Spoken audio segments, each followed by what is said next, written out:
Los hijos de Cuauhtémoc, el paraíso prehispánico en el imaginario mexicano decimonónico. Un ensayo escrito por María Teresa Uribe de Hincapié junto a Liliana López, escritoras adscritas a la Universidad de Antioquia. Antioquia es un departamento de Colombia. El ensayo aparece en una publicación vía web de la revista Araucaria.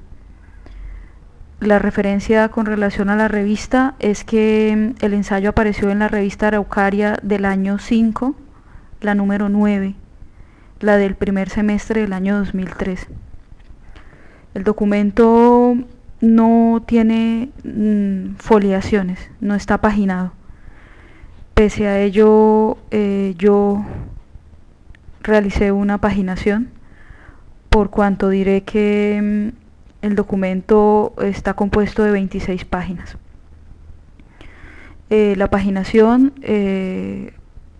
responderá al objetivo de ubicar, conforme se haga la lectura del documento, al escucha, de manera de que se pueda satisfacer la necesidad que quizá tenga por citar el documento. Voy a hacer una lectura del contenido a manera que sirva a manera de guía para la comprensión del contenido del texto.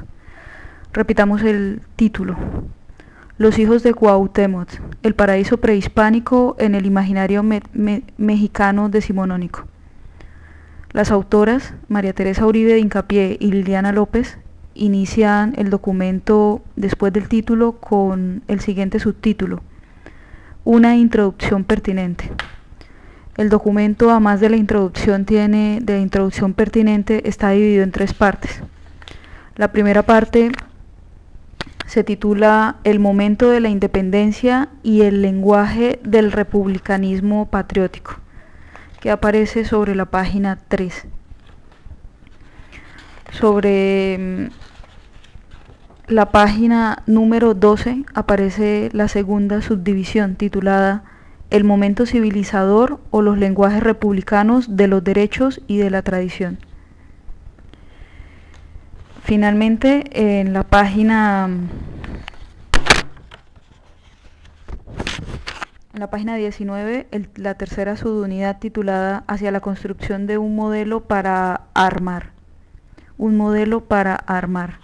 Al interior de esas 3 partes, no de la introducción pertinente, al interior de esas 3 partes hay otras divisioncitas. Pero pues, empecemos. Los hijos de Cuauhtémoc, el paraíso prehispánico en el imaginario mexicano decimonónico, escrito por María Teresa Uribe de Hincapié y Liliana López, personalidades adscritas a la Universidad de Antioquia en Colombia, publicado en la revista Araucaria la publicación del año 2003 de la revista Araucaria. Estamos en la página número 1, una introducción pertinente.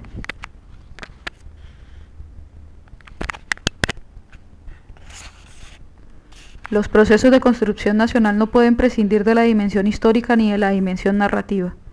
La primera, la histórica, apela a la idea de permanencia, continuidad y trascendencia mediante la cual se logra establecer, en contextos contingentes y diferenciados, ese vínculo difícil del pasado con el futuro a través del presente. Ese hilo de continuidad que se mantiene y pervive a pesar de los cambios y las transformaciones en todos los órdenes de la vida social, contribuyendo de esta manera a la conformación de sentidos de pertenencia e identidad de los sujetos sociales entre sí y de estos con un conglomerado humano que se autodefine como nación. La dimensión narrativa, por su parte, constituye la estrategia cultural mediante la cual se hace imaginable la nación. Se hace imaginable para públicos y auditorios diversos y diferenciados que a veces tienen pocas cosas en común. A través de los relatos, las narraciones, los lenguajes políticos y los vocabularios, se establecen referentes, se crean nociones, se dibujan imágenes cuyo conjunto prefigura un colectivo, un conjunto mayor, que en la modernidad toma el nombre de nación.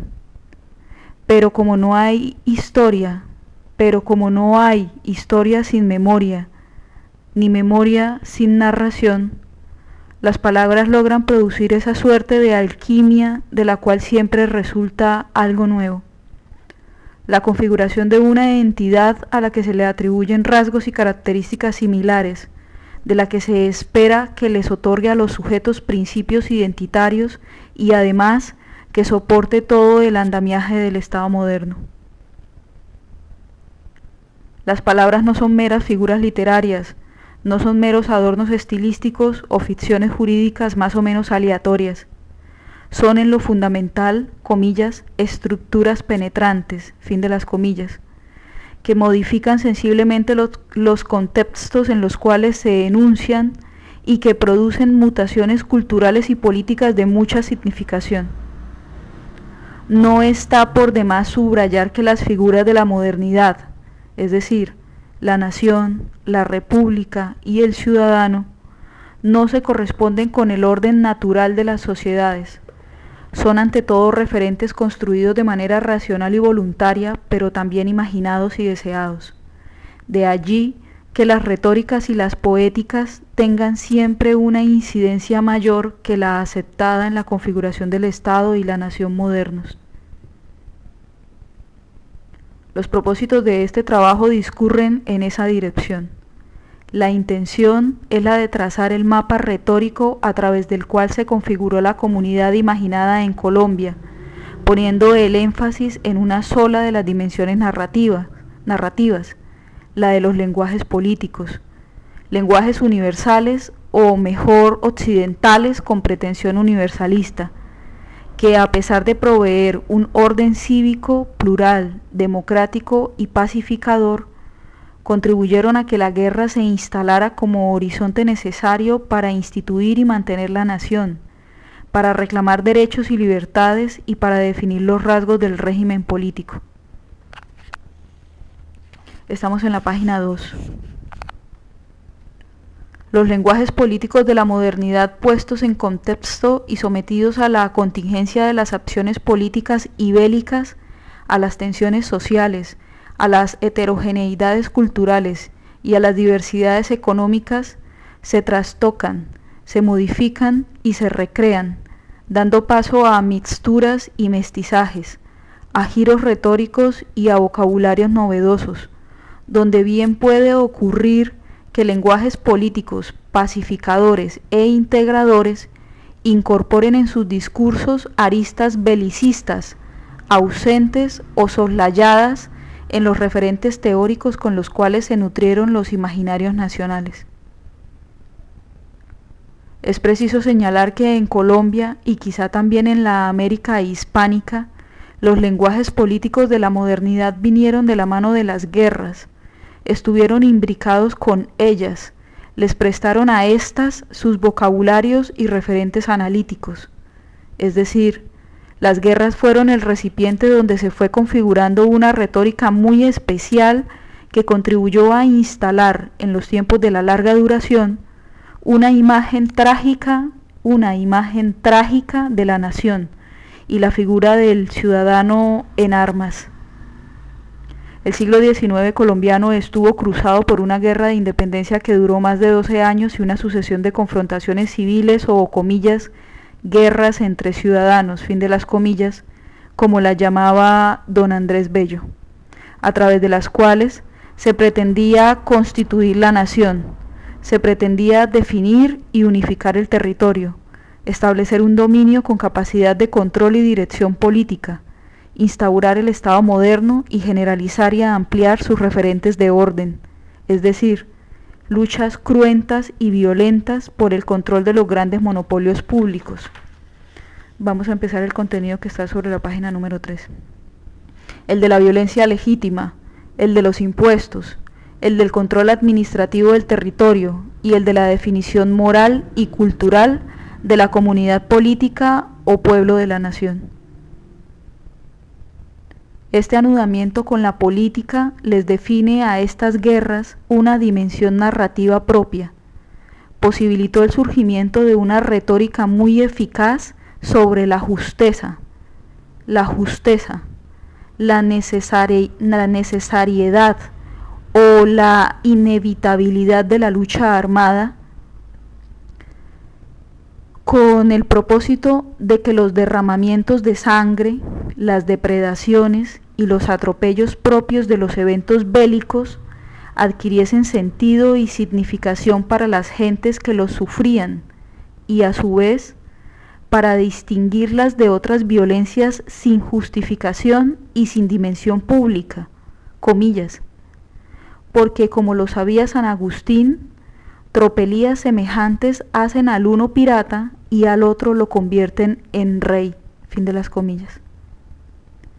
Estas no fueron guerras mudas, fueron guerras con palabras, se nutrieron de los lenguajes políticos modernos y con ellos armaron una suerte de mapa retórico y poético, quizá ecléptico y poco riguroso, pero eficaz para convencer y conmover a los públicos para actuar en consecuencia. De esos anudamientos fueron surgiendo imágenes sobre la nación, el ciudadano y la república, que si bien se reconocían en la hipótesis cívica de la modernidad, presentaban perfiles propios y diferenciados.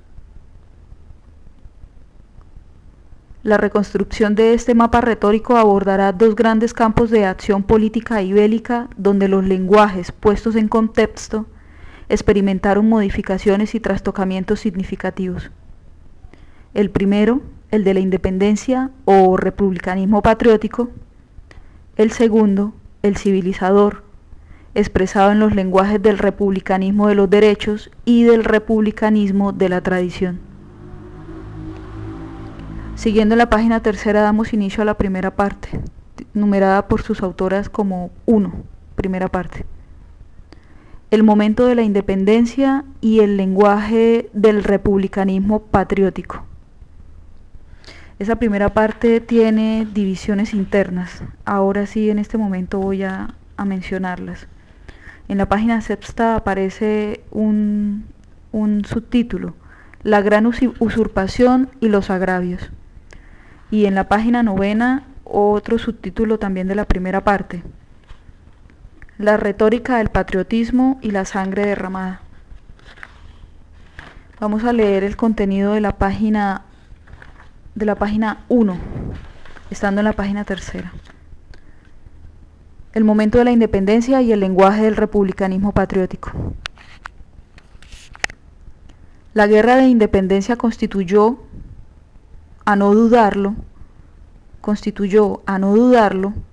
el momento político por excelencia mediante el cual fue posible la fundación de un Estado propio y distinto, de una república regida por leyes abstractas y generales, y de una nación formada por individuos libres e iguales destinados a la acción pública.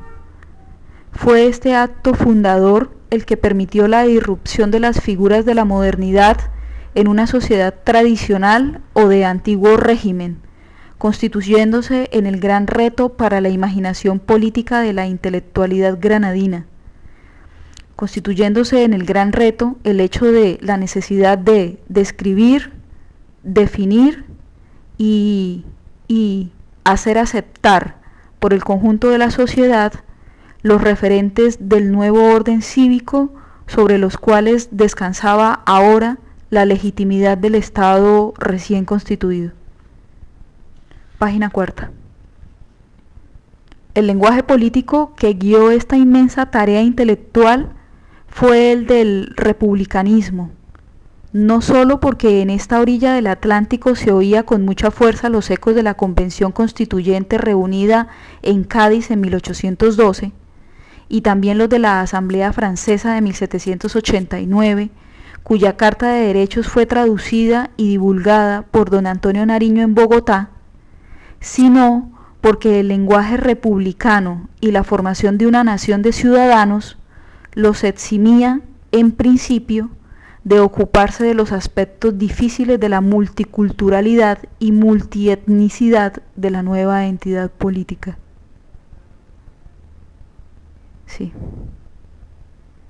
Mediante un acto legal era factible constituir un sujeto colectivo, el demos, e instaurar un orden republicano regido por una constitución en cuyo centro estaban los ciudadanos, quienes a través de la deliberación pública podían llegar a consensos sobre la forma que debería tener el Estado y sobre la manera como éste debía proteger sus derechos y libertades. A su vez, la ficción republicana les proveía a los sujetos sociales una nueva identidad, la ciudadana, abstracta, universal, general, que aparecía en ese momento fundacional como la forma más adecuada para argumentar la pertenencia de los sujetos a una nueva entidad recién creada, el Estado-Nación. De esta manera, el ciudadano y la nación irrumpen en los conglomerados recién descolonizados de la mano de un lenguaje republicano de acento gaditano y comienzan a trastocar los órdenes sociales y culturales de manera acelerada. Pero al mismo tiempo, las determinaciones del entorno les marcan su impronta a esas nuevas figuras. Redefinen sus contenidos, cambian sus sentidos, reorientan sus significados y perfilan una nación y un ciudadano, comillas, posibles, fin de las comillas, que si bien se alejan del modelo clásico, permiten poner a caminar sobre sus propios pies a estas figuras desafiantes de la modernidad. Del contrapunto entre los textos y los contextos resulta un amalgamiento bien sugestivo. El ciudadano moderno de los textos constitucionales termina confundiéndose con el vecino de las poblaciones coloniales. El contrato social, expresión de la voluntad general, se recrea a través del viejo pactismo, una palabra proveniente de la palabra del núcleo pacto. Repitamos.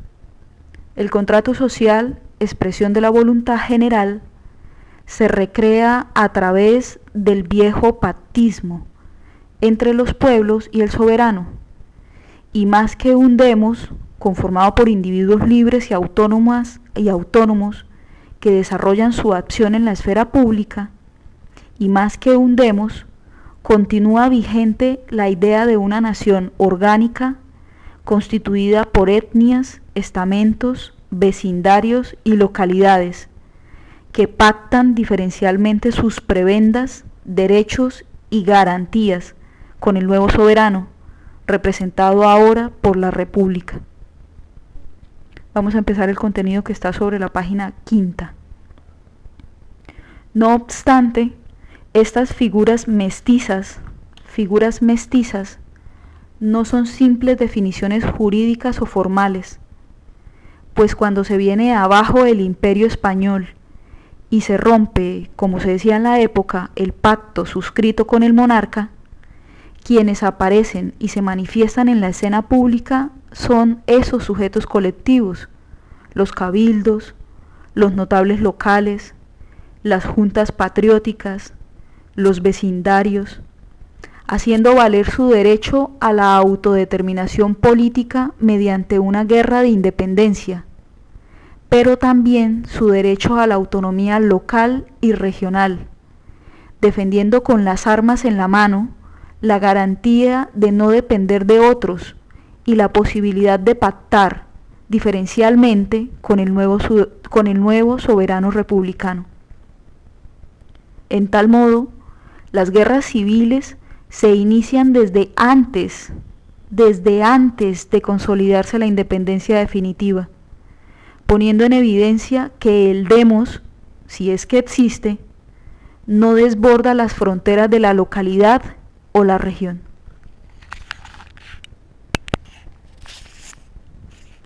Esto significa un nuevo desafío político y retórico para la intelectualidad republicana de la independencia, pues si bien la identidad construida por la ruta de los derechos ciudadanos aparecía como una solución viable frente a las debilidades de lo nacionalitario, también creaba tensiones serias en lo que concernía a la conformación de un demos que superara la fragmentación y la diferenciación local. Pues como bien lo dice Francisco Colón González, Las únicas narraciones capaces de otorgarles sentido de pertenencia a los ciudadanos de las repúblicas recién fundadas son aquellas de corte sociocultural, y los republicanismos exitosos fueron precisamente los que lograron vaciar en los marcos normativos de la ciudadanía las identidades preexistentes, más en el caso de la América hispánica. Mas en el caso de la América hispánica, esta no era una tarea fácil. Esta preocupación por los referentes predominantemente locales de las ciudadanías fue denunciada en 1810 por el doctor Frutos Joaquín Gutiérrez, un miembro muy activo de la inteligencia criolla, en los siguientes términos, comillas: yo no llamo patria al lugar de mi nacimiento, o al departamento o la provincia a que ésta pertenece. ¿Acaso en este solo punto consiste el estado paralítico en que nos encontramos y del que ya es tiempo de salir si queremos librarnos de los males terribles que nos amenazan? El hijo de Cartagena, el del Socorro, el de Pamplona y tal vez el de Popayán no han mirado como límites de su patria a los del nuevo reino de Granada, sino que han contraído sus miradas a la provincia o quizá al corto lugar donde vio la luz. Fin de las comillas. Si bien el doctor Frutos Joaquín Gutiérrez llamaba a pensar en la patria como el territorio del viejo virreinato, este era un espacio muy difuso, demasiado inaprensible, que no lograba instalarse como representación o como imagen en las mentalidades de los convocados a conformar el demos nacional. Página sexta. La ciudadanía configurada por la vía del republicanismo resolvía algunos problemas de la legitimidad, pero dejaba muchos por resolver, pues por sí misma era incapaz de responder a la pregunta por la identidad de los sujetos de los derechos, y más aún por la del demos, sobre la cual descansaba ahora la soberanía de la nación. Las preguntas por las identidades preexistentes no estaban excusadas, y varios intelectuales y militares importantes intentaron explorar algunas alternativas que llenaran de alguna manera ese vacío narrativo. Empero, en esa tensión entre la guerra y la política, entre la palabra y la sangre, entre el orden jurídico y los múltiples órdenes locales en disputa, fue surgiendo una nueva retórica y una nueva poética de mucha efectividad y de una pervivencia sorprendente. Esta nueva retórica se desenvuelve a través del patriotismo y se configura mediante tres grandes relatos: el de la usurpación, el de los agravios y el de la sangre derramada. Estando en la página sexta, voy a empezar a leer la subdivisión al interior del punto 1. La gran usurpación y los agravios. El relato de la gran usurpación es enunciado por Simón Bolívar precisamente en el contexto de la pregunta por las identidades preexistentes: ¿quiénes somos los americanos? Y se responde, comillas: no somos indios ni europeos, sino una especie intermedia entre los legítimos dueños del país y sus usurpadores. Fin de las comillas. Según el gran libertador, no existía un principio de identidad sustantiva que cohesionara a los sujetos de los derechos, o que les sirviese de referente integrador al demos constituido por ellos. Bolívar sabía muy bien que en esta amplia geografía había pueblos distintos, etnias diferenciadas, muchas sangres y mezclas de sangres, y una diversidad de narraciones, de íconos e imágenes, pero ninguna de ellas con la suficiente fuerza y extensión para convertirse en aglutinante de un conglomerado tan disperso y fragmentado. Bolívar explora varios códigos e imágenes culturales que pudiesen servir como referentes de identidad para los pueblos de la América hispánica. Piensa en Quetzalcóatl, en la Virgen de Guadalupe, en el hecho de hablar la misma lengua y compartir idénticas creencias religiosas. Pero la diversidad y la fragmentación de los pueblos de esta orilla del Atlántico lo inducen a recorrer otros caminos identitarios y encuentra esa posibilidad en la permanencia secular de los indígenas en el mismo territorio.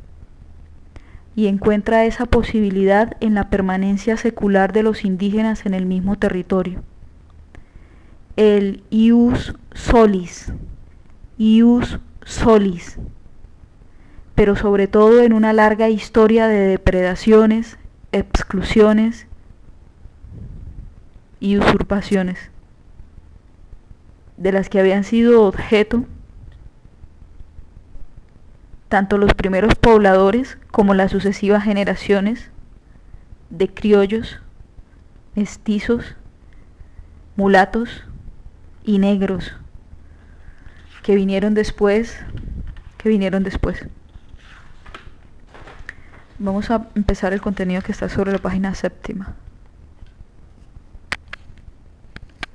El derecho de suelo y la gran usurpación que habría ejecutado el Imperio Español en las tierras de América sustituían con gran eficacia la ausencia de un relato convincente sobre la comunidad de origen, es decir, sobre el ius sanguineus, porque ese conglomerado heterogéneo de sangres y etnias distintas no poseía una historia común que pudiese prescindir de la presencia, comillas, de los usurpadores, fin de las comillas. La historia colectivamente vivida, la idea de pertenecer a un conglomerado social que precede y que sucede a los sujetos y que les permite imaginar el futuro, no parecía consistente en ese momento coyuntural de la independencia. El pasado se confundía con la historia del Imperio Español. Estaba nutrido de hispanidad, de referentes culturales y simbólicos que ahora se consideraban externos, ajenos, y que parecía necesario negar y desconocer. Solo en la ruptura con el pasado, en su dolorosa amputación, estaba la posibilidad de ser y de existir como nación, así como la de configurar ciudadanías posibles. Es decir, las identidades preexistentes no podían vaciarse sin más en los marcos normativos de las ciudadanías republicanas, ni las narraciones sobre el pasado permitían un anclaje sólido para la comunidad de ciudadanos. Pero el relato sobre la gran usurpación sí podía convertirse en una historia común, en un referente convocante mediante el cual perfilar algún principio sustantivo de identidad con la nación. La gran usurpación y la condición de víctimas de un orden metropolitano injusto tenían al mismo tiempo la gran virtud de justificar la independencia, el derecho a una soberanía propia y a conseguirla a través del uso de las armas.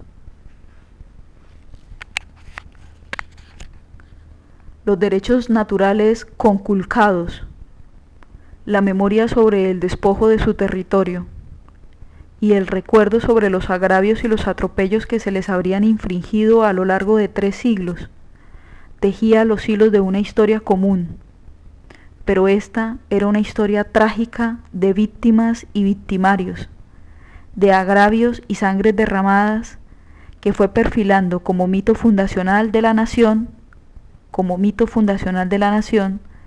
al de la gran usurpación.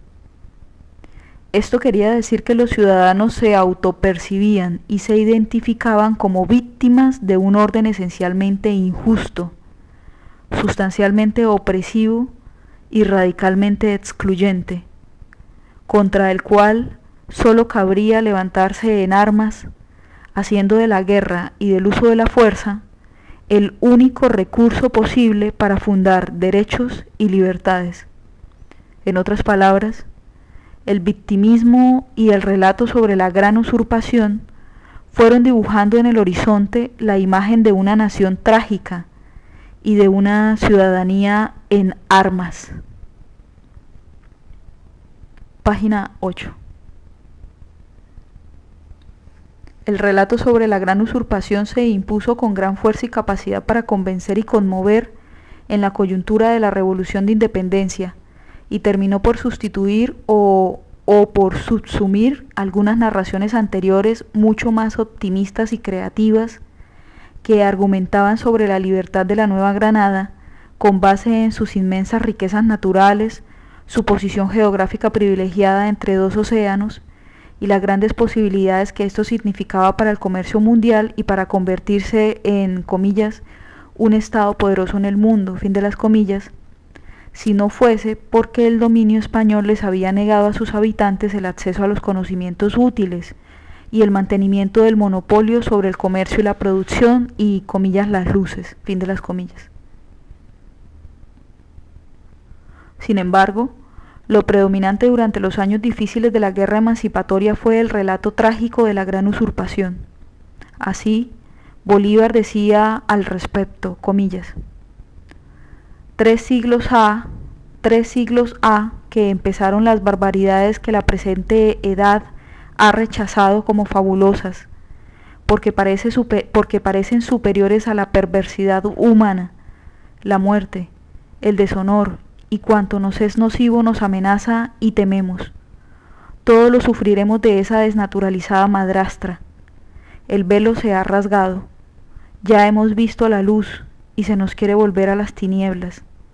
Se han roto las cadenas y nuestros enemigos pretenden volver a esclavizarnos. Fin de las comillas.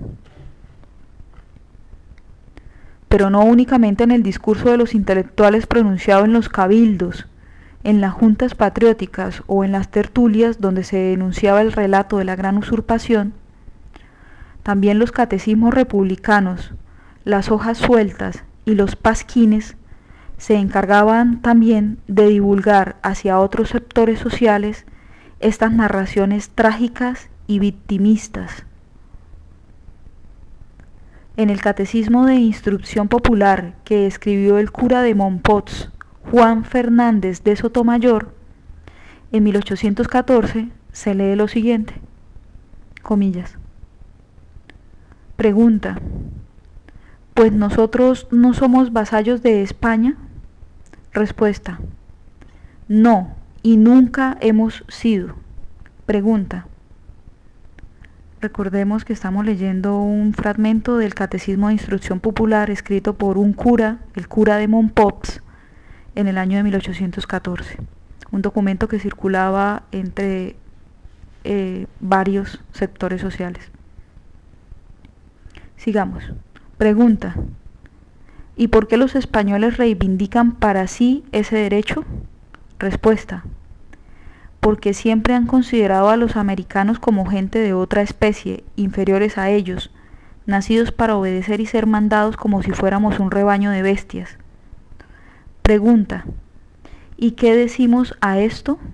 Respuesta, que los americanos son y han sido en todo tiempo hombres libres e iguales a los españoles, franceses, romanos, y que por lo mismo ningún hombre ni nación alguna tiene el menor título a mandarnos o exigir de nosotros obediencia sin nuestro expreso consentimiento. Pregunta, ¿y si a pesar de carecer de todo motivo de justicia lo intentan con la fuerza, con la fuerza, qué recurso nos queda? Perdón, estoy leyendo textual. La que está sin tilde. ¿Qué recurso nos queda? Respuesta, resistirnos en cumplimiento de la ley natural que faculta a todo hombre para oponer la fuerza a la fuerza, oponer la fuerza a la fuerza, con interés de conservar la vida, la libertad y la propiedad individual. Pregunta, luego, ¿la guerra que sostenemos es una guerra justa? Respuesta, sí, Es una guerra justa y santa, acaso la más justa y la más santa que se ha visto en el mundo de muchos años acá. Fin de las comillas. Sigamos con el texto de las autores. Esta retórica, en la que se mezclan varias tradiciones liberales con las del neotomismo suarista, permitía convencer a los auditorios de dentro y de afuera sobre el derecho a la autodeterminación política, sobre el derecho a fundar un Estado propio, regido por la Constitución y las leyes, y a establecer un orden republicano constituido por ciudadanos virtuosos e ilustrados que debaten libremente sobre los asuntos públicos. Como toda retórica, esta iba dirigida a convencer, a argumentar y a lograr efectos pertinentes en el lector o en el oyente para que actuasen en consecuencia. Pero el mito fundacional de la gran usurpación y el relato de los agravios no se agotaba en la retórica, tenía también una dimensión poética que permitía llegar a los públicos desde el sentimiento y la emoción. La poética también busca producir efectos en los auditorios para que actúen en consecuencia, pero de manera distinta. Buscan en lo fundamental conmover, producir terror y compasión, mediante la interpretación de la desdicha inmerecida, el error trágico, el agravio recibido, la desgracia de las víctimas y la omnipotencia de los victimarios. Perdón, estamos desde hace rato en la página 90, en la página 9, a la mitad del apartado sobre la instrucción patriótica. Siguiente subdivisión al interior del punto 1, subtitulada por las autoras como La retórica del patriotismo y la sangre derramada. Página 9, desde hace rato. Si bien el derecho de suelo había sido el argumento retórico para desconocer los derechos de conquista y reclamar la autodeterminación política, fueron las narraciones sobre la sangre derramada, hechas durante el periodo de las guerras de independencia, las que contribuyeron a configurar la imagen de la patria y la idea del patriotismo. Ya no se trataba solo de argumentar sobre la permanencia secular en un mismo territorio, tal como lo hacía Bolívar en 1814, sino que este suelo ancestral había sido bañado por sangre de héroes y esas sangres vertidas le otorgaban un nuevo sentido al espacio de la República. Estamos en la página 10. De esta manera, territorio y sangre se coimplican en un mismo y único referente, y al republicanismo se le adiciona la variante del patriotismo. La sangre derramada por el pueblo granadino en las guerras de independencia es la que logra resignificar la noción de territorio, es la que logra imprimirle un nuevo sentido, una simbolización diferente y, quizá lo más importante, ofrecer un horizonte nacional para identidades políticas reacias a trascender los límites de las localidades. El desenvolvimiento de la guerra de independencia, la movilización de los ejércitos y de las guerrillas patrióticas de una región a otra, a todo lo largo y ancho del territorio del viejo virreinato y más allá, las sangres derramadas en los enfrentamientos bélicos redefinen por primera vez, después del hundimiento del Imperio Español, un ámbito de escala nacional, y ese ámbito es el territorio de la guerra, el de la acción de los ciudadanos armados, el de la sangre derramada, el de la vindicación política de las víctimas.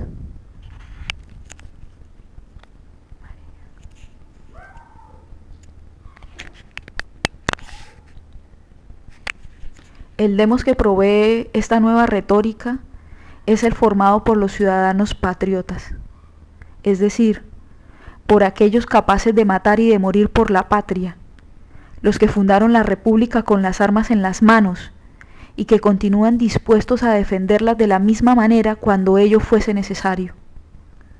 A su vez, la nación se confunde con la patria y las retóricas y poéticas del periodo se encargan de proveer la imagen de una nación heroica, salvífica, trascendente, imagen capaz de propiciar alguna forma de cohesión e integración del pueblo de la nación y de garantizar algún nivel de lealtad, respeto y obediencia de los sujetos sociales con el orden republicano.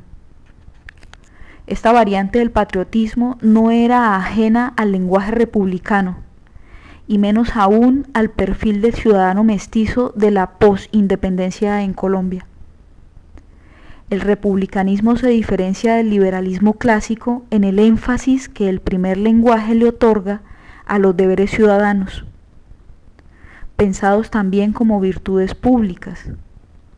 Para este lenguaje, la ciudadanía no sería solo un estatus, comillas, el derecho a tener derechos, fin de las comillas, no sería solo un estatus, el estatus de tener derecho, del derecho a tener derechos, sino también fuente de obligaciones, imperativos morales que demandaban del sujeto político que participe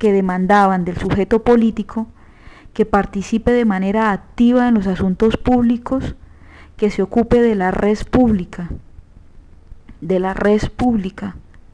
Estos imperativos morales tienen que ver con la obediencia a las leyes y al orden establecido, con el pago de impuestos, la participación electoral y la deliberación con otros para la solución de los asuntos comunes, es decir, compromisos cívicos que al menos en teoría tenían una innegable intención pacificadora y un interés por el mantenimiento de la estabilidad social.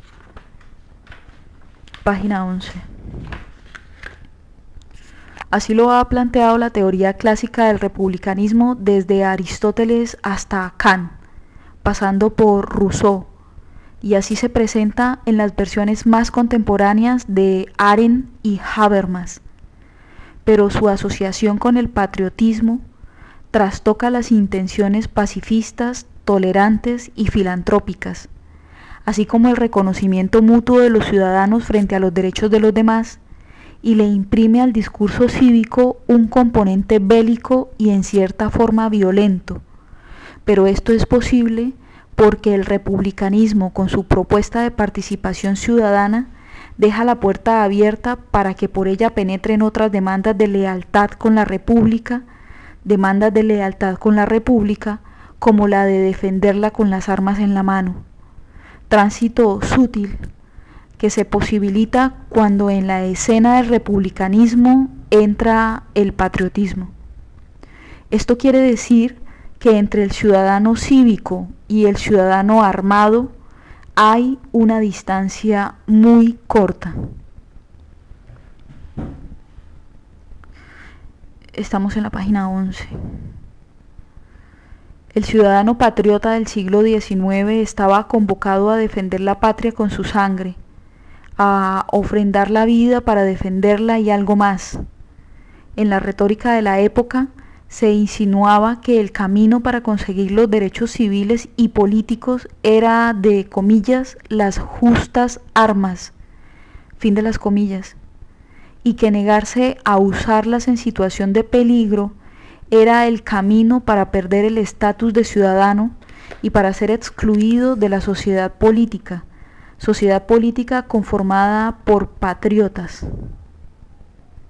Fray Diego Padilla, editor del, comillas, Aviso Público, fin de las comillas, una pequeña gaceta que se editaba en Bogotá en tiempos de la independencia, exhortaba al patriotismo con las siguientes palabras, comillas. Preguntas, a manera de preguntas, la citación que hacen las autoras sobre Fray Diego Padilla. Preguntas. ¿Quién es el que puede vivir contento en una patria cautiva?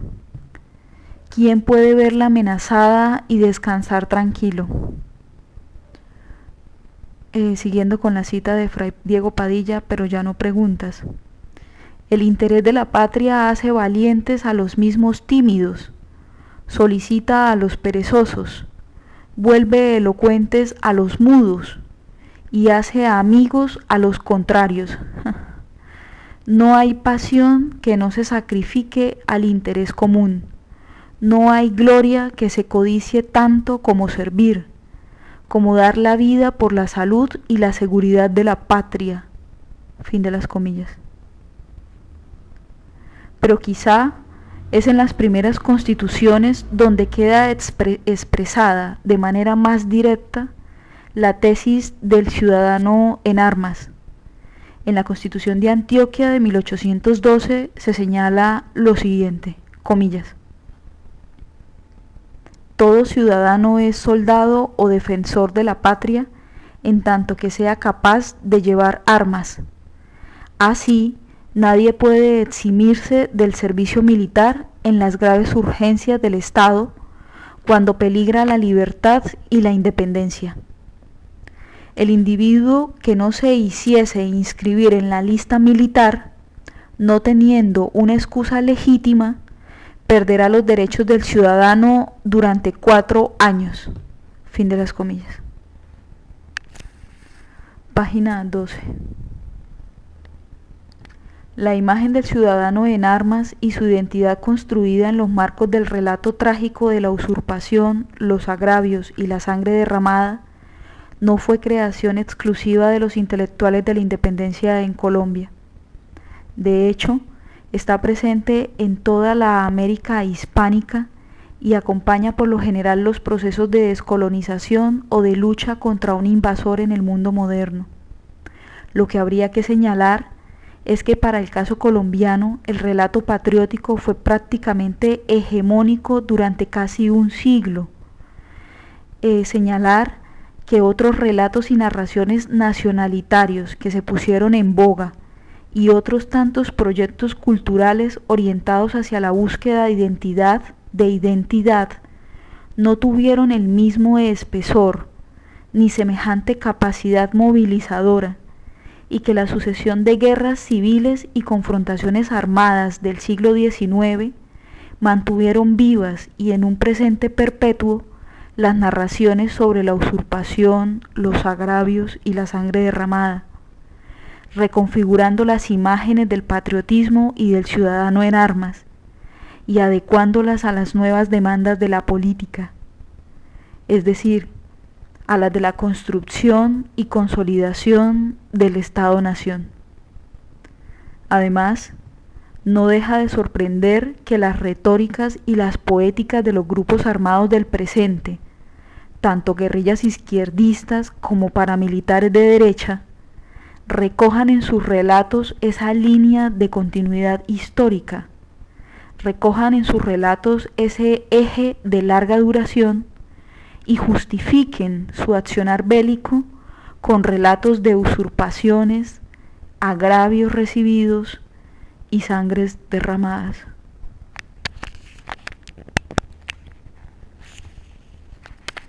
Recordemos que estamos en la página 12. En la página 12 finaliza el punto 1, inicia el punto 2. Las subdivisiones que las tiene al interior del punto segundo son las siguientes: la patria como refundación de la república, y segunda y última, el republicanismo de la tradición, la otra imagen de la patria. Recordemos el nombre del segundo punto: el momento civilizador o los lenguajes republicanos de los derechos y de la tradición. El momento civilizador o los lenguajes republicanos de los derechos y de la tradición. En la mitad del siglo XIX se inaugura una nueva retórica sobre la nación y el ciudadano que sin abandonar del todo el eje del patriotismo, enuncia de otra manera sus preocupaciones políticas. Esta nueva retórica se enmarca en el ideal de, comillas, la civilización y el progreso, fin de las comillas, y es elaborada y divulgada por un grupo de jóvenes nacidos después de la independencia, provenientes de familias sin vínculos con el orden colonial, y que habían logrado posiciones de privilegio social gracias a la República. Este grupo de jóvenes irrumpe en la escena pública al promediar el siglo XIX con un discurso crítico en torno a los logros de la era republicana y denuncian el atraso económico, la rigidez de los órdenes administrativos, la ausencia de civilización en el sentido de ausencia de modernidad y el estancamiento en casi todos los órdenes de la vida social. Empezamos la página 13.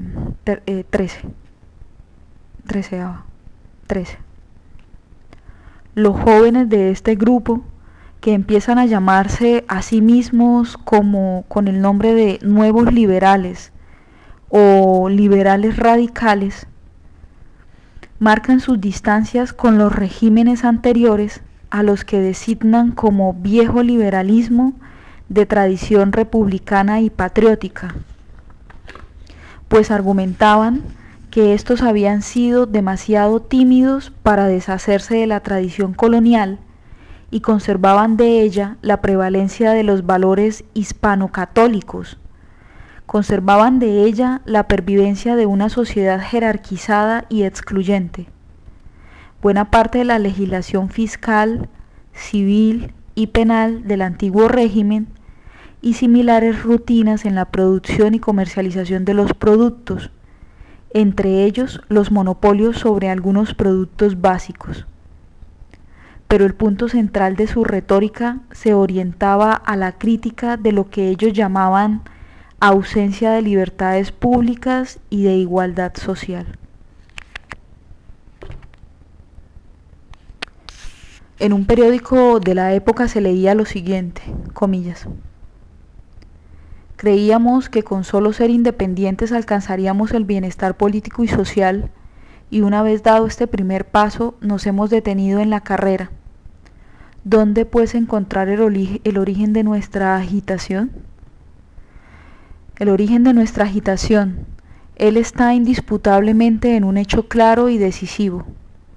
La revolución que produjo la independencia produjo en nuestra sociedad el espíritu democrático, sin echar por tierra el edificio vetusto de la monarquía. Efectuó una revolución política, mas no una revolución social. Fin de las comillas. Los jóvenes radicales también les criticaban a los viejos republicanos su visión de una nación orgánica y fragmentada, pensada como un cuerpo compuesto por múltiples partes que pactaban con el Estado central derechos colectivos y diferenciados a la usanza de la vieja monarquía española. En síntesis, el referente de crítica de esta nueva agrupación política seguía siendo la colonia, que ellos veían prolongada y perviviente en la nueva república, controlada desde la independencia por una élite social perteneciente casi toda al ejército libertador. Salvador Camacho Roldán, representante por excelencia del grupo de los radicales, sintetizaba así las grandes figuras que sería necesario sustituir. Comillas. La revolución de 1810 encontró en pie estas tres aristocracias: la de la raza, la clerical y la territorial. Pero un soplo poderoso que tantos abusos desterró del suelo de América no pudo arrancar de cuajo estos tres baluartes de la tiranía, porque estaban de tal manera arraigados en orden social que desterrarlos de un golpe habría sido destruir la sociedad. Fin de las comillas.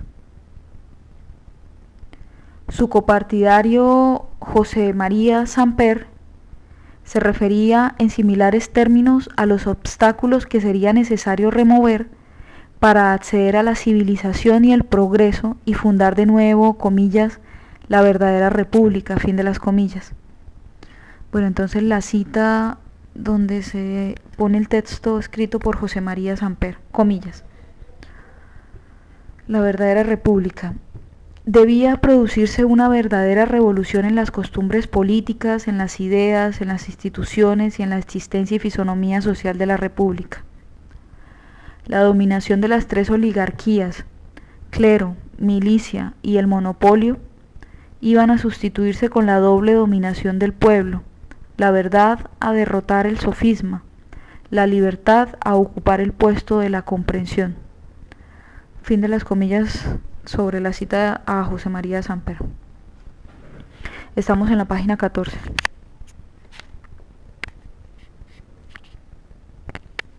El vasto programa de los liberales radicales, o también llamados comillas rojos, fin de las comillas, empezó a ponerse en ejecución con grandes dificultades y tensiones desde 1949 hasta... Acá hay un error de imprenta. Con grandes dificultades y tensiones desde 1849 hasta 1886, periodo en el cual mantuvieron algún control sobre la administración central. Este programa se apoyó en dos principios del liberalismo clásico: la libertad y la independencia de los individuos frente a cualquier interferencia externa a ellos mismos. Los radicales imaginaron un orden político formado por individuos libres, iguales y autónomos para decidir sobre sus planes particulares de vida buena, regidos por un Estado surgido del contrato, dejando atrás el viejo pactismo que a su juicio entrababa el progreso y la marcha de la civilización. Estado mínimo, cuyo principal propósito debía ser el de proteger los derechos civiles y políticos. Estado laico, separado de la Iglesia y libre de las interferencias del clero católico. En consecuencia, estos liberales abogaban por la conformación de una moral pública centrada en la tolerancia, la libertad individual y la igualdad jurídica, ampliando por esta vía el demos hacia sectores tradicionalmente excluidos de la condición ciudadana. Estos radicales creían en la inagotable capacidad del hombre para progresar, para crear y formarse a sí mismos. Tenían una visión optimista del futuro y una fe inquebrantable en el progreso. Es decir, hicieron suyo el lenguaje de los derechos, es decir, hicieron suyo al liberalismo, pero recreado el liberalismo, el lenguaje de los derechos, recreado en los marcos del republicanismo. Su proyecto político, puesto en ejecución desde mediados del siglo XIX, logró transformaciones significativas, las siguientes: la libertad absoluta de los esclavos, la abolición de la pena de muerte por delitos políticos, la abolición de formas corporativas o colectivas de propiedad, generalizando la propiedad privada, en consecuencia. Instauraron la total libertad económica, la libertad de cultos, la separación de la Iglesia y el Estado, el sufragio universal masculino, el juicio por jurados, la abolición de los castigos infamantes y la reducción de penas. También propusieron la total extinción del ejército permanente y su reemplazo por milicias de civiles armados. Dicen las autoras entre paréntesis, escriben ciudadano en armas, fin de las paréntesis.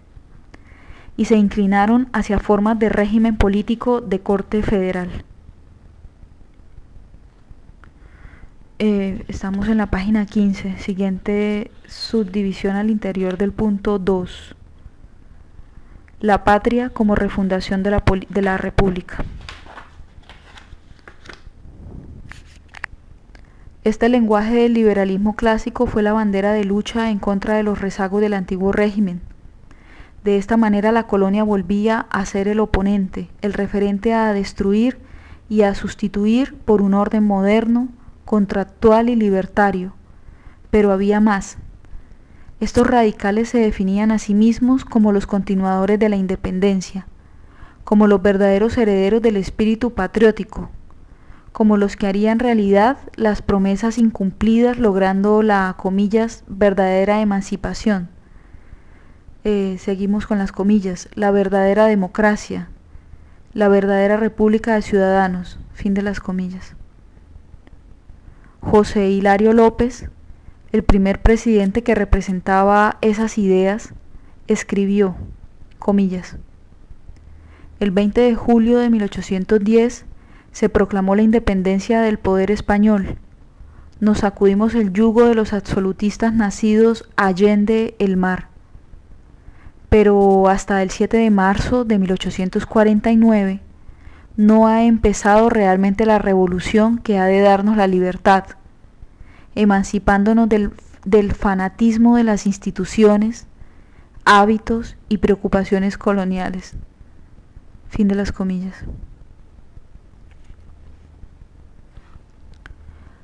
De lo que se trataba era de una nueva refundación de la República, de un nuevo comienzo, de hacer realidad la emancipación postergada y ocuparse de las promesas incumplidas de la independencia. Esta retórica fundacional y el hecho de tener la colonia como oponente creó las condiciones para la emergencia de otra narración patriótica que retomaba el hilo de la historia en el momento de la ruptura con la metrópoli, convirtiéndolo, gracias a la magia de las palabras, en un presente perpetuo que les permitía legitimar su proyecto político y ético y cultural. Y ético-cultural. Patria,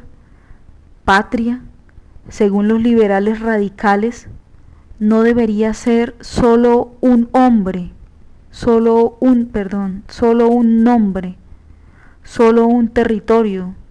No debía ser solamente un espacio definido con fronteras precisas.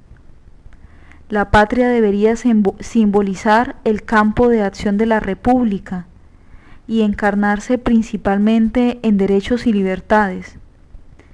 Debería encarnarse en la igualdad para quienes hubiesen nacido o se hubiesen radicado en ella.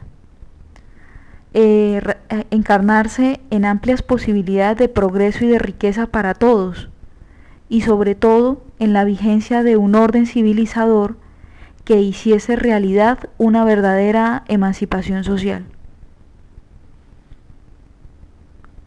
De este modo, la patria volvía a convertirse en el parteaguas entre los propios y los extraños, entre el adentro y el afuera, entre los amigos y los enemigos, trazando entre los sujetos políticos que conformaban el demos una línea imaginaria de separación mediante la distinción entre quienes a su juicio eran patriotas y por tanto ciudadanos y quienes no lo eran, por oponerse a la emancipación y por obstaculizar el camino de la verdadera república.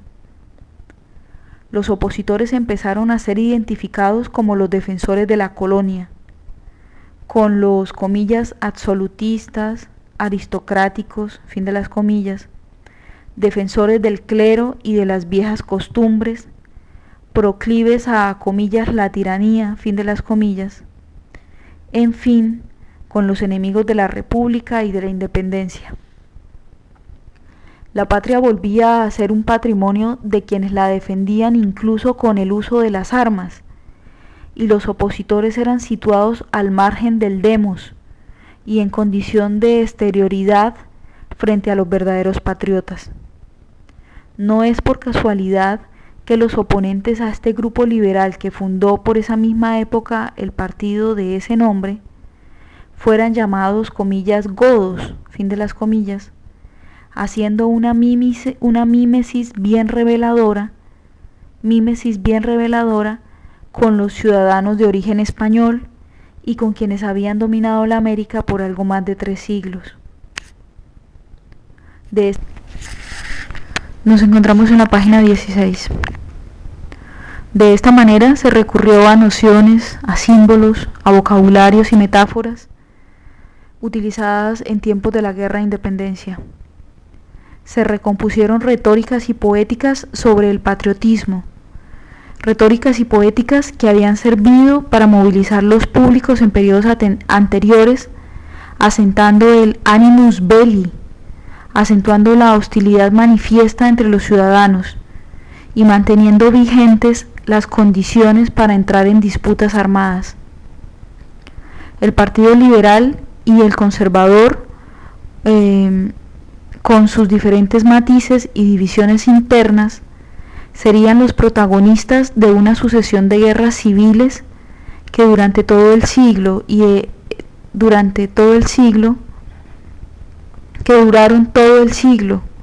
y en las cuales cada actor se representaba a sí mismo como el verdadero defensor de la patria. Siguiente subdivisión al interior del punto segundo.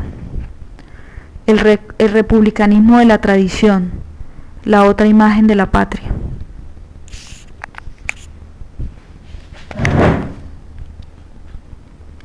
La eclosión del liberalismo y de su lenguaje de los derechos no tardó mucho tiempo en convocar la oposición de sectores significativos de la sociedad colombiana, agrupados en torno a lo que sería el Partido Conservador, fundado por esa misma época, en 1849. Los conservadores se definían a sí mismos como republicanos, es decir, compartían con los liberales el propósito de consolidar una república electiva y representativa.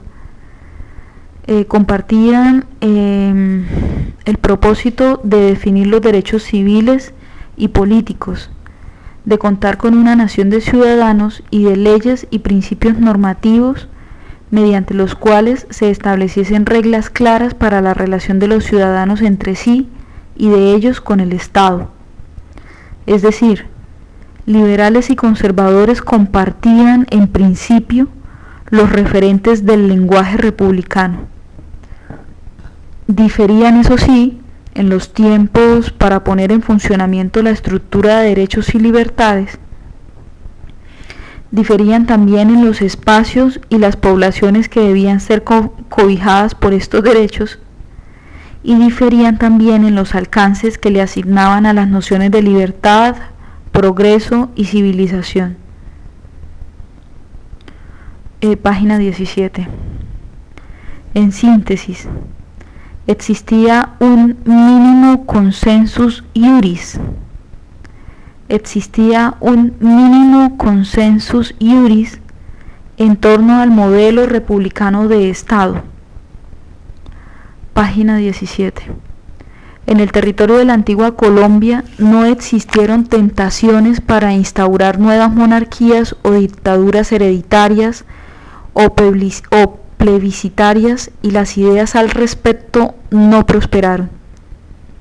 Esto hacía prever unas relaciones políticas estables y una nación gobernable.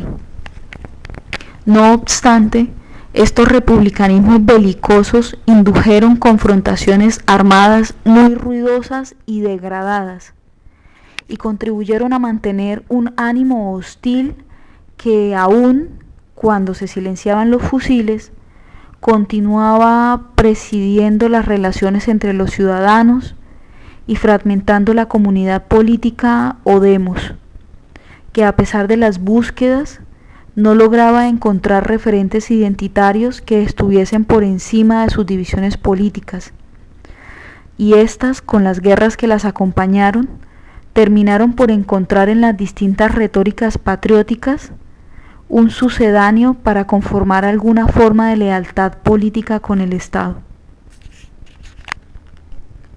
La retórica conservadora de la época, configurada al hilo de lo que se proponían sus opositores, respondía por una propuesta de orden según la cual la libertad no debía ser absoluta y los límites deberían ser establecidos por el Estado y la moral católica.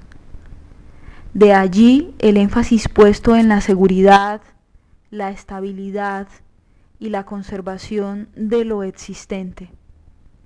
Los cambios propuestos por sus opositores deberían ser lentos, pues de lo contrario podría producirse una gran anarquía y desorden en la sociedad, y el otorgamiento de derechos políticos no debía ser para todos los ciudadanos, sino solo para aquellos que cumpliesen con los requisitos de independencia económica e ilustración. De acuerdo con esto, se separaban de la idea del Estado débil y más aún del Estado laico, pues era este el que debía cumplir las necesarias funciones de control, dirección y organización del mundo de lo social, y era la Iglesia la que debía velar por la moral pública, que para los conservadores se confundía con la privada y constituía la garantía de buen orden y de comillas bien común, fin de las comillas. Rechazaban la idea de una sociedad constituida por individuos libres y, al contrario, propugnaban por el comunitario, una sociedad constituida por individuos comunitarios, si pudiese decirse ese concepto, y por un modelo de orden social donde los sujetos estuviesen anudados en torno a sus creencias, costumbres y tradiciones. Así definía don José Eusebio Caro, uno de los fundadores de ese partido, los propósitos de su colectividad, comillas. La causa del Partido Conservador es la causa de la libertad legal contra la libertad salvaje, la causa de la moral, la causa de lo legal, de la verdad y la seguridad contra la mentira y la violencia. Ambos partidos son liberales, pero el uno, el suyo, es liberal según las leyes y el otro, el opositor, es liberal según las pasiones. Fin de las comillas. Página 18. Los conservadores colombianos pensaron la nación como una comunidad de creyentes y a los sujetos de los derechos los pensaron como ciudadanos moldeados por la fe, la tradición y las costumbres. Dudaban de las instituciones creadas artificialmente y más aún dudaban en un territorio tan fragmentado y diverso. Para ellos, comillas, la república verdadera, fin de las comillas, no sería posible si el colectivo social no había sido formado y educado para el respeto de los derechos y si no estaba cohesionado por los lazos de la religión y de la tradición. Por eso le otorgaron al Estado y a la Iglesia la función de civilizar e integrar a la población.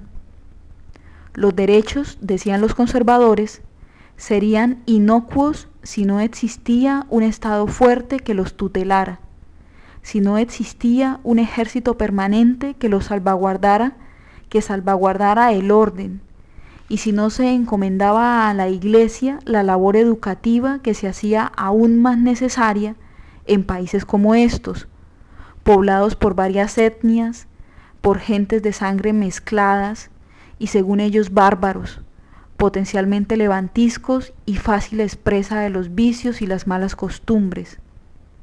De allí que el ideal de civilización estuviese representado para ellos en la civilización cristiana y el ideal de progreso solo sería posible en una sociedad bien ordenada y cohesionada por tradiciones y creencias comunes. Dije que estamos en la página 18. Estos republicanismos belicosos, representados en los dos partidos, terminaron por trenzarse en guerras interminables, y los conservadores, señalados por sus oponentes como antipatriotas, como defensores del orden colonial y en cierta forma traidores a la independencia, se vieron en la necesidad de elaborar otra retórica patriótica para oponerla a la primera y convocar a sus públicos y a sus auditorios para el apoyo de su proyecto político y para legitimar su derecho a las comillas justas armas, fin de las comillas. La patria para los conservadores no podía ser algo creado artificialmente. La patria no podía ser el resultado de algún consenso voluntario por extendido que fuese, y menos aún podría identificársela con el propósito de construirla sobre las ruinas de lo realmente existente. Para los conservadores, la patria no era otra cosa que la expresión de la nacionalidad, es decir, una comunidad histórica, configurada a lo largo de los siglos, y que pese a sus fragmentaciones y diferenciaciones, encontraba elementos de identificación en las creencias religiosas y en las tradiciones comunes. Una patria que para ellos también había sido el resultado de las guerras de independencia, que eran precisamente las que habían permitido constituir una república de leyes, y esa tradición y esas leyes que habían demostrado ser eficaces no podían ser sustituidas ahora por instituciones novedosas traídas de Francia, de que no respondían ni al ser social de los colombianos, ni tenían tradición entre su pueblo, y que por el contrario inducían al caos, al desorden y a la destrucción de este patrimonio común. Empezamos el contenido que está sobre la página 19. Esta retórica patriótica de los conservadores de alguna manera revaloriza la tradición hispánica y en su búsqueda de los elementos comunes redescubre el pasado y le otorga una amplia significación al idioma, como también y sobre todo a las creencias religiosas y a la moral católica. Atalaya desde la cual defienden la necesidad del orden político. Esta imagen de la patria se contrapone a la enunciada por el republicanismo liberal. Para estos se trata de refundación y emancipación. Para los conservadores se trata de preservación y salvación. Cada uno a su modo ve la patria en peligro estando en manos de los otros, y para salvarla no duda en llamar a sus públicos a defenderla con su propia vida. La retórica conservadora sobre la patria, imaginada en esos términos, lograba de nuevo poner frente a frente lo propio y lo extraño, lo natural frente a lo artificial, lo que se correspondía con una historia común y lo que era tomado de otras partes sin relación con el ser social de la nación. Y de esta manera, tal como lo hacían sus opositores, trazaban líneas imaginarias que fracturaban el demos y que señalaban como antipatriotas a los liberales por atentar contra la patria realmente existente, en nombre de una idea en sí inconveniente y sobre todo extranjera.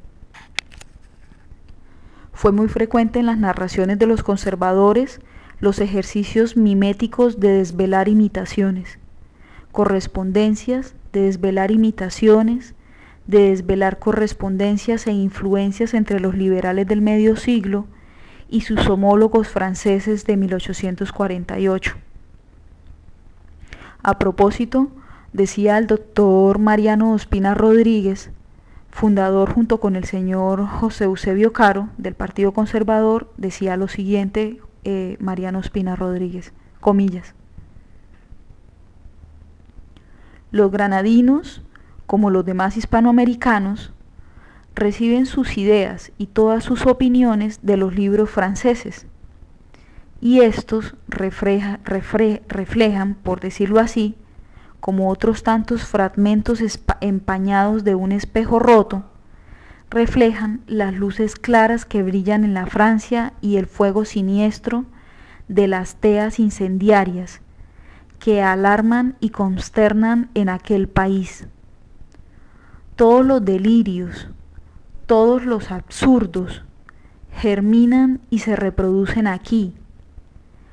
Acá ese medio de la propaganda irreligiosa, anárquica e inmoral ha empezado a producir sus frutos.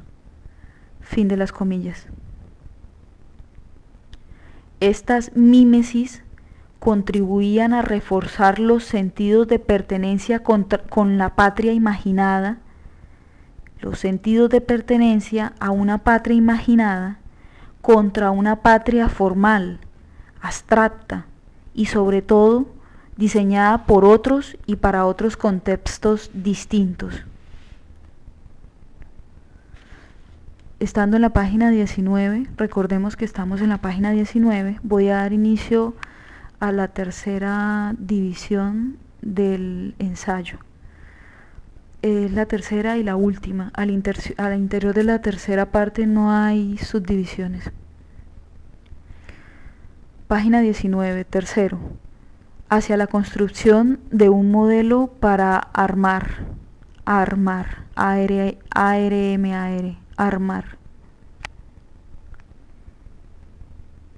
Vamos a empezar el contenido que está sobre la página 20. Las retóricas patrióticas de mediados del siglo XIX y que con variantes poco significativas se mantuvieron durante toda esa centuria. Las retóricas patrióticas de mediados del siglo XIX contribuyeron a acentuar los giros belicistas de los republicanismos. Contribuyeron a acentuar los giros de los derechos y de la tradición y mantuvieron la idea del ciudadano armado, que no era convocado a la guerra por razones políticas o diferencias partidistas sobre la forma que debería tener el Estado o sobre el régimen político que debía imperar en la República, sino que se lo convocaba en nombre de la patria en peligro, para ejercer su deber de ciudadano, defendiéndola con la vida si así lo demandaran las circunstancias. De allí que la retórica patriótica mantuviese viva y en presente perpetuo la imagen del ciudadano armado. Si las justificaciones morales de las guerras tenían como argumento central el patriotismo, tenían como argumento su necesidad e inevitabilidad políticas, estas justificaciones se refrendaban con una tesis muy socorrida durante la independencia: la ruptura del pacto, lexicalizada ahora, lexicalizada de léxico, de discurso. La ruptura del pacto, lexicalizada ahora como ruptura del orden constitucional, como ruptura de la República. Los argumentos airados en los pronunciamientos, las proclamas y demás comillas actas de la guerra, fin de las comillas, se referían a los gobiernos de turno como tiránicos y absolutistas, haciendo una mímesis bastante sugestiva con los argumentos de la independencia. Esto quería decir que quien controlaba el aparato estatal había dejado de cumplir sus compromisos con el pueblo soberano, que no observaba los mandatos constitucionales, que los derechos de los ciudadanos eran conculcados y que por lo tanto el pueblo de la nación tenía pleno derecho a la insurrección y a establecer otro pacto constitucional que garantizara la permanencia de la República. Así se refería don Mariano Ospina Rodríguez al gobierno de José Hilario López, representante del proyecto de los radicales, comillas. Entonces una cita sobre algo escrito por Mariano Ospina Rodríguez con respecto al gobierno de José Hilario López, comillas. De todo lo expuesto se deduce rectamente que la conducta y los principios del círculo violento que domina la República tienden directamente a combatir la religión católica y a desmoralizar y corromper la República, que con la impune y repetida violación de la Constitución y de las leyes se encamina al ejercicio del poder absoluto y a la anulación de todo género de derechos y libertades, que en tan deplorable situación es un deber de todos los hombres de bien reunir sus esfuerzos para mantener las instituciones y salvar la libertad obrando con firmeza y perseverancia. Fin de las comillas. Y Manuel Ibáñez, uno de los principales rebeldes levantado en armas durante la Guerra Civil de 1851, argumentaba sus razones para alzarse en armas del siguiente modo, comillas: López es un traidor, porque el día de su posesión juró defender y sostener la Constitución de la República y cumplir fiel y exactamente los deberes de su destino, y traicionó ese juramento. Estamos en la página 21. Y traicionó ese juramento, pues gobernó solo para su partido, ignorando que la nación granadina se compone de todos los granadinos unidos por un pacto de asociación política para hacer de común utilidad, porque el artículo 14 de la Constitución impone al gobierno el deber expreso de proteger la libertad, la seguridad, la propiedad y la igualdad, y no lo ha hecho. López, instrumento del Partido Rojo, es un traidor, porque ha quebrantado la ley que juró respetar, porque ha faltado a la lealtad debida al soberano, porque ha roto el pacto que lo liga con el pueblo, haciéndose jefe de traidores. Haciéndose jefe de traidores, es traidor por excelencia. Wow. Fin de las comillas. Recordemos que estamos en la página 21. Con el retorno del patriotismo y del pactismo, retornaban también las narraciones trágicas sobre la usurpación, sobre los agravios y las sangres derramadas. Si la patria en peligro era el clarín de guerra con el cual se convocaba las confrontaciones entre ciudadanos, y si la ruptura del pacto era el argumento político para sustentar el derecho a la insurrección, comillas, las actas de la guerra, fin de las comillas, se nutrían también con las narraciones heroicas de los tiempos de la independencia, se nutrían también con los relatos trágicos de nuevas usurpaciones y despojos, se nutrían también con otros agravios recibidos de los enemigos y con las sangres derramadas por los amigos. Estas narraciones parecían tener la magia de unir tiempos históricos distintos, manteniéndolos en un presente perpetuo que cumplía la importante función de servir como argumento para iniciar otra guerra, que parecía ser la misma, pero que siempre era distinta, aunque las retóricas y las poéticas usaran muy similares vocabularios y lenguajes. De ahí que la historia colectivamente vivida resultaba ser la de las guerras civiles, pues esos relatos y narraciones no tenían un tempus militar, enunciándose también en los periodos. Esos relatos y narraciones no tenían un tempus militar, no existía un tiempo militar. Por lo tanto, estos relatos y narraciones de guerra se enunciaban también durante los periodos electorales y se enunciaban también al acercarse un cambio de gobierno. De esta manera, la nación se hizo imaginable a través de un relato trágico y sangriento, a través del relato trágico y sangriento constituido en el republicanismo y la retórica patriótica, más que en argumentos favorables a la instauración de un orden pacificado y desarmado, contribuyeron a configurar una hostilidad permanente, contribuyeron a configurar un animus belli, ánimo bélico, que mantuvo en vilo la soberanía interna. El ciudadano imaginado por estos lenguajes y relatos fue el ciudadano armado que reclama los derechos a través de la fuerza y la violencia.